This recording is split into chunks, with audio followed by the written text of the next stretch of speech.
बच्चों की वैक्सीनेशन बहुत ही डिफ़िकल्ट टाइम होता है एक बच्चे के लिए और उसकी माँ के लिए और कहीं ना कहीं फैमिली के लिए भी।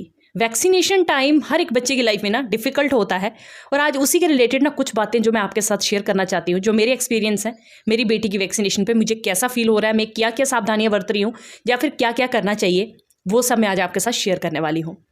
वैक्सीनेशन कराना बहुत ज़रूरी भी है और उसको आपको हर टाइम पे कराना चाहिए। जितने जितने टाइम पे बोला जाता है उतना टाइम पे ज़रूर कराना चाहिए। ठीक है, तो वैक्सीनेशन में कितनी सारी प्रॉब्लम्स आती हैं, उसको आप कैसे फेस कर सकते हो और कैसे आप अपने बच्चे को ना एक कंफर्ट दे सकते हो उस टाइम पे कि आपका बच्चा आराम से सो सके, थोड़ा सा रेस्ट कर सके। और ये सब चीज़ें करने से ना कहीं आपको बहुत ज़्यादा, आपके बच्चे को बहुत आराम मिलेगा। तो आपका बच्चा आराम करेगा ना तो नेचुरली आप भी बहुत आराम करोगे। तो चलिए अभी स्टार्ट करती हूँ। जैसे वैक्सीनेशन का आपको पता है कि बर्थ के टाइम पे वैक्सीनेशन लगते हैं, BCG हेपेटाइटिस वगैरह के बर्थ के टाइम पे लगते हैं। देन उसके बाद 1.5 महीने बाद, उसके बाद 2.5 महीने बाद, उसके बाद 3.5 महीने बाद, तो इतने इतने गैप पे जो वैक्सीनेशन लगाए जाते हैं। अब जो एट बर्थ लगता है उसका तो ज़्यादा इफेक्ट नहीं होता है, उसमें ज़्यादा बच्चा इरिटेट नहीं होता है। बट जो उसके बाद 1.5 महीने पे, 2.5 महीने पे, 3.5 महीने पे, या फिर उसके बाद जो भी लगते हैं ना, वो बच्चों में बहुत डिस्कम्फर्ट लाते हैं, बच्चों को बहुत तकलीफ होती है। इवन वो सब देख पाना एक माँ के लिए बहुत ही डिफ़िकल्ट फेस होता है। एक माँ, मैं कहती हूँ, टूट जाती है उस टाइम पे, इतना अजीब सा टाइम होता है वो। ठीक है, तो अब देखिए, सबसे पहली बात है कि आपको डॉक्टर ऐसा चूज़ करना है जो बच्चों को प्यार से हैंडल करे। ठीक है, बड़े सारे डॉक्टर मैंने ऐसे देखे हैं जो कि बच्चों को बहुत प्यार से हैंडल करते हैं और बहुत सारे डॉक्टर मैंने ऐसे भी देखे हैं जो बच्चों को जानवर की तरह इंजेक्शन लगाते हैं। जस्ट बच्चा लटाया और एकदम से इतना सीधा घुसा दिया। ठीक है, तो इंजेक्शन लगाने का एक तरीका होता है, छोटे बच्चे होते हैं उनको किस तरह से पोलाइटली हैंडल करना है, ये चीज़ देख के आप अपने बच्चों को डॉक्टर अच्छा चूज़ करा करो। ठीक है, फर्स्ट थिंग है आपने डॉक्टर अच्छा चूज़ करना है। इंजेक्शन पेन वाले भी आ रहे हैं और पेनलेस भी आ रहे हैं, वो आप पे डिपेंड करता है कि विदाउट पेन वाले आपने इंजेक्शन लगवाने हैं या फिर पेन वाले लगाने हैं। तो जो मैं आज बात करने वाली हूँ वो मैं पेन वाले इंजेक्शन की बात कर रही हूँ। पेनलेस इंजेक्शन जो होते हैं वो कॉस्टली होते हैं और हर कोई उनको जो है अफोर्ड नहीं कर सकता है। और वैसे भी ना, मतलब मुझे ऐसे लगता है कि पेनलेस या फिर पेन वाला कोई भी आप लगा दो।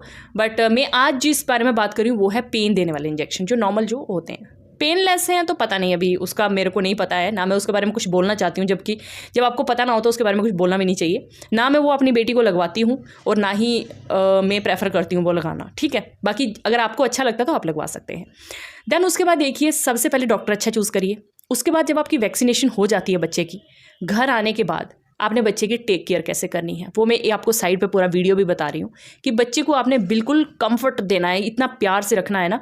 आपने अपना काम सब भूल जाना है कि ये काम रह गया, वो काम रह गया, मेरा ये हो गया, वो हो गया, छोड़ दो सब कुछ। बस इतना काम कर लो कि खाना, पेट के लिए खाना जो है वो बन जाए, पेट में खाना चला जाए।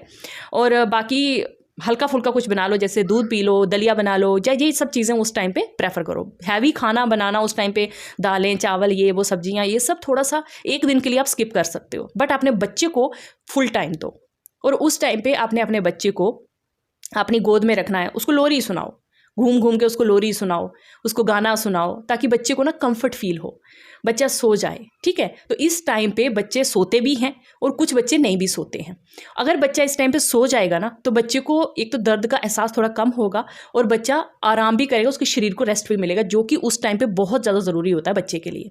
ठीक है, बच्चे को गोदी में लो, बच्चे को आपने आइस पैक, एक आपने क्या करना है, जो छोटे छोटे आइस ट्रे आती है उसमें आइस जमा लेनी है। ठीक है, और उसको एक कपड़ा आपने कोई भी अपना ले लीजिए, टॉवल वगैरह, जो छोटे छोटे हैंकरचीफ आते हैं, कोई भी रुमाल एक ले लीजिए, उस रुमाल में ना आइस का क्यूब डाल के एक, और धीरे धीरे स्लोली उस जगह पे टच करना है। अब ऐसे टच नहीं करना है कि बच्चे को लिटा दिया और दे धड़ाधड़ वहाँ पे टच करते रहो और बच्चा चिल्लाता रहे। नहीं, बच्चे का चिल्लाना ज़रूरी, वो रोना नहीं चाहिए बच्चा। ऐसा नहीं है कि बच्चा चिल्लाता रहे, नहीं। आपने गोदी में लेके बच्चे को वहाँ पे हल्का हल्का टैप करना है। देन उसके बाद आपने बच्चे के साथ इंटरेक्ट करना है ताकि बच्चे का दिमाग आप में रहे, वहाँ पे ध्यान ना जाए कि जहाँ पेन है वहाँ पे क्या हो रहा है। बच्चे का ध्यान आपकी तरफ रहे, बच्चा आप ही को देखे, आप ही के साथ हंसता रहे, खेलता रहे और वहाँ का उसको इतना पता ना चले। तो ये चीज़ पहले आपने करनी है। देन उसके बाद बच्चे को सर में, जैसे एक रुमाल, कोई कॉटन का रुमाल लेके उसको गीला करके निचोड़ के उसको सर में लगाते रहना है।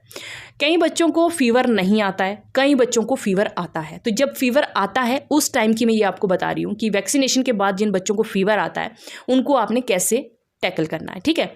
अगर फीवर नहीं आता दैट्स ओके, क्योंकि कई बार मैंने जब अपनी बड़ी बेटी को वैक्सीनेशन कराया था तो उनको फीवर नहीं आता था, बहुत बार उनको फीवर नहीं आया, 1-2 बार उनको फीवर आया है, ज़्यादा बार नहीं आया। अब सेकंड बार में छोटी बेटी को जब वैक्सीनेशन करा रही हूँ तो फर्स्ट टाइम उनको फीवर नहीं आया था, सेकंड टाइम उनको फीवर आया है। तो जो जो चीज़ें मैं कर रही हूँ वो मैं सब आपके साथ शेयर करती रहती हूँ। सो यहाँ पर आपने क्या करना है, जब फीवर आ जाए बस बच्चे को काम रखना है बच्चे को। और फीवर ऐसा भी रहता है कि कंटिन्यूस फीवर रहता है, ठीक है। आप बोलोगे कि उतर नहीं रहा है, फीवर उतर नहीं रहा है, अरे यार 100 ही रह रहा है, कम नहीं हो रहा है, वो रहता है, ठीक है। उस टाइम पे फीवर 100 के करीब करीब रहेगा, कई बार मेडिसिन देने पर भी 100 ही रहता है। 1-2 दिन ये नॉर्मल है, बट 2 दिन से ज़्यादा अगर हो जाए, आपका फीवर कंट्रोल ही नहीं आ रहा है, तब आपने डॉक्टर के पास जाना है। या फिर आपको अगर कोई और दिक्कतें आ रही हैं, जैसे वोमिट कर रहा है बच्चा या फिर और कुछ ऐसे सिम्टम आ रहे हैं जो कि नॉर्मल नहीं है, तो आपने डॉक्टर के पास जाना है, ठीक है। फीवर बहुत ज़्यादा हो रहा है, कम ही नहीं हो रहा है, तो तब आपने डॉक्टर को कंसल्ट करना है, क्यों हो सकता है कि डॉक्टर आपको कुछ और सुजेस्ट करें, ठीक है। लेकिन अगर नॉर्मल है, फीवर नॉर्मल रह रहा है 2 दिन के लिए, थोड़ा थोड़ा सा मतलब चल ही जा रहा है, और सबसे बड़ी बात है कि अगर 100 के नीचे फीवर है तो अवॉइड करिए दवाई देना पैरासीटामोल, बट अगर 100 से ऊपर चले जा रहा है तो दवाई दीजिए, ठीक है।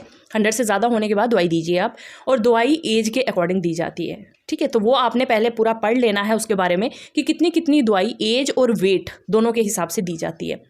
तो जैसे अभी मेरी छोटी बेटी है, वो अभी 2.5 महीने का इंजेक्शन उनको लगा है, तो मैं उनको दे रही हूँ इस टाइम पे 2.5 ml। तो आपका जो यहाँ पे इंजेक्शन लगा है ना, वो एरिया रेड हो जाएगा, हार्ड हो जाएगा, ठीक है। तो आपने घबराना नहीं है कि इतना रेड हो गया, हार्ड हो गया, पता नहीं क्या हो गया, कुछ भी नहीं है, वो नॉर्मल है, ठीक है। आपकी बॉडी उसको रिएक्ट कर रही है, ठीक है। इससे क्या है, बच्चे का इम्यून सिस्टम और ज़्यादा स्ट्रॉन्ग होता है। तो फीवर होना भी ज़रूरी है, और नहीं हो अगर फीवर तो वो भी नॉर्मल है। उसमें ये नहीं सोचना है आपने कि फीवर नहीं हुआ है तो क्या इंजेक्शन का कोई असर नहीं हो रहा है, नहीं होता है, ठीक है। लेकिन कई बच्चे जो हैं वो फीवर से मतलब रिएक्ट करते हैं, और कई बच्चे विदाउट फीवर रिएक्ट करते हैं। दोनों नॉर्मल है, फीवर आना भी नॉर्मल है, फीवर का नहीं आना भी नॉर्मल है। उसमें आपने ये नहीं सोचना है कि फीवर नहीं आया तो पता नहीं क्या हो गया, और फीवर आ गया तो पता नहीं क्या हो गया। दोनों चीज़ें नॉर्मल हैं बच्चों की वैक्सीनेशन में। तो बस आपने कुछ चीज़ों का ध्यान रखना है, वो चीज़ें नहीं होनी चाहिए। कुछ एक्स्ट्रा हो जाए तो आपने डॉक्टर के पास चले जाना है। बाकी आप घर में जैसे कपड़ा गीला करके सर पे, बॉडी पे लगाते रहना है, ठीक है। और बॉडी को थोड़ा सा ओपन, जैसे गर्मियों का टाइम है तो बॉडी को थोड़ा ओपन रखना है, निक्कर पहना दीजिए, अंडरशर्ट पहना दीजिए, थोड़ा सा बॉडी को ओपन रखिए, ताकि बच्चे की जो बॉडी है वो एकदम से ठंडी रहे। तो ठंडी रहेगी तो फीवर कम आएगा, ठीक है। तो एक चीज़ ये ध्यान रखनी है। बाकी फीवर आना बिल्कुल नॉर्मल है, उसमें आपने घबराना बिल्कुल नहीं है। फीवर थोड़ा ज़्यादा हो जाए अगर, तो दवाई दीजिए। अगर 100 के अंदर है तो दवाई देने की ज़रूरत नहीं होती है, उसको आप नॉर्मल कपड़ा रख के भी हैंडल कर सकते हो। दूसरी बात है, यहाँ पे पैरासीटामोल जो आपको डॉक्टर प्रिस्क्राइब करेंगे वही वाली पैरासीटामोल आपने देनी है। तो आपने पैरासीटामोल कितनी देनी है वो भी आपने अपने बच्चे की एज और वेट के अकॉर्डिंग देना है। ऐसा नहीं है कि आप कोई भी पैरासीटामोल उठा के बच्चे को खिला दो, बिल्कुल ऐसा नहीं करना है। एज और वेट बहुत ज़्यादा मायने रखता है, उसी के अकॉर्डिंग अपने बच्चे को आपने देना है। सो वैक्सीनेशन में घबराना बिल्कुल नहीं है। माँ के लिए ये बहुत ही टफ टाइम होता है। इवन मैं अपनी बेटी से ज़्यादा रोती हूँ जब उसको वैक्सीनेशन होता है। सीधी बात है भाई, बच्चे को रोते हुए कोई माँ नहीं देख सकती है। बहुत बुरी हालत हो जाती है जब बच्चा रोता है, तो ऐसे लगता है यार पता नहीं क्या हो गया।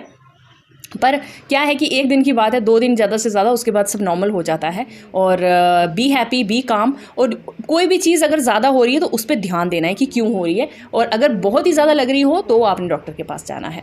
पैरासीटामोल एंड अपना हेड के ऊपर कपड़ा, सर के ऊपर पूरा रखते रहना है, ठंडा कपड़ा बॉडी के ऊपर रखना है, बट चेस्ट वाला पोर्शन और बैक चेस्ट पोर्शन, यहाँ पे कपड़ा ठंडा ज़्यादा नहीं लगाना चाहिए। आर्म्स को आप कपड़ा लगा सकते हो, टांगों को लगा सकते हो, आप पीठ के नीचे नीचे वाला पोर्शन लगा सकते हो, बट चेस्ट वगैरह पे नहीं लगाना, उससे बच्चे को खांसी जुकाम होने का डर रहता है, ठीक है। तो इन चीज़ों का ध्यान रखना है।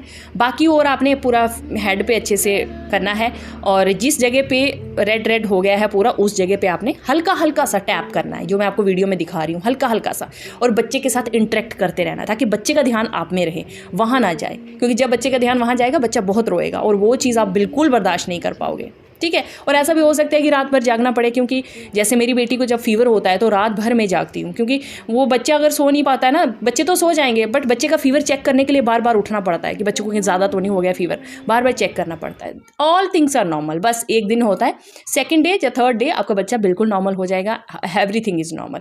और अगर फीवर नहीं आ रहा है बच्चे का तो भी नॉर्मल है, उसमें भी नहीं सोचना है कि फीवर नहीं आया तो पता नहीं क्यों नहीं आया है, दैट्स नॉर्मल।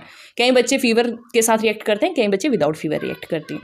तो होप करती हूँ कि आपको मेरा ये वैक्सीनेशन वाला वीडियो अच्छा लगा हो। अगर अच्छा लगे तो लाइक, शेयर और फॉलो ज़रूर करना, सब्सक्राइब भी कर देना। चलिए फिर मिलते हैं नई वीडियो में, तब तक के लिए बाय बाय, टेक केयर।